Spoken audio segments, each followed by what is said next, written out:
नमस्कार शेतकरी मित्रांनो. तर आज आपण आपल्या रेड डायमंड पिवळीच्या बागात आहे. आपला उन्हाळी बार आहे आणि झाडावरती बघू शकता आता कळी उमलण्याच्या स्टेजमध्ये आहे. कळी 2 ते 4 दिवसात आता उमलायला चालू होईल.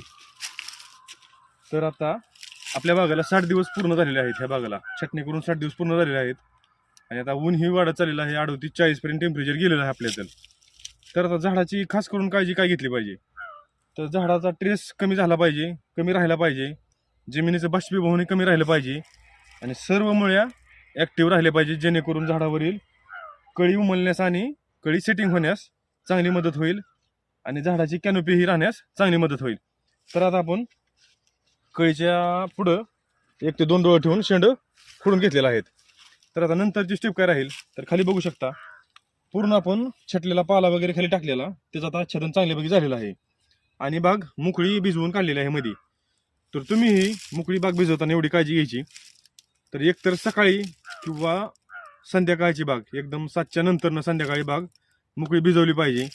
आणि तुमच्या बागेत जर आच्छादन नसेल किंवा पाचोड वगैरे टाकलेलं नसेल तर मोकळी भिजवण्याची रिस्क घ्यायची नाही जास्त, कारण त्यामुळे झाडावरील कळी उमलत असेल तर कळी जास्त ड्रॉपिंग होऊ शकते किंवा सेटिंग झालेल्या फळावरती जास्त बाष्पीभवन झाल्यामुळे फळावरतीही चट्टा येऊ शकतो. तर त्यामुळे उन्हाचं बाग मोकळी भिजवणं टाळावं आणि पाचट असेल तरच भिजवावी. जमिनीतील पाण्याचं बाष्पीभवन कमी व्हावं, त्यामुळे आर्द्रताही निर्माण होऊ शकते.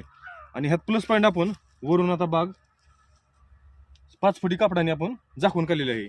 तर माथ्यावर बघू शकता एक 3 ते 3.5 फूट मोकळं राहिलेलं आहे. 2 लाईनमधील अंतर मोकळं राहिलेलं आहे. तर ह्याचा फायदा असा आपल्याला होतो, तर 12च्या आसपासचं ऊन 11 ते 1 पर्यंतचं ऊन पूर्ण झाडावरती सनबाथ मिळतो झाडाला आणि स्टोरेज तयार व्हायला, कळी उमलून सेटिंग व्हायला आणि नवीन कळी निघण्यासाठी त्याचा चांगला फायदा होतो.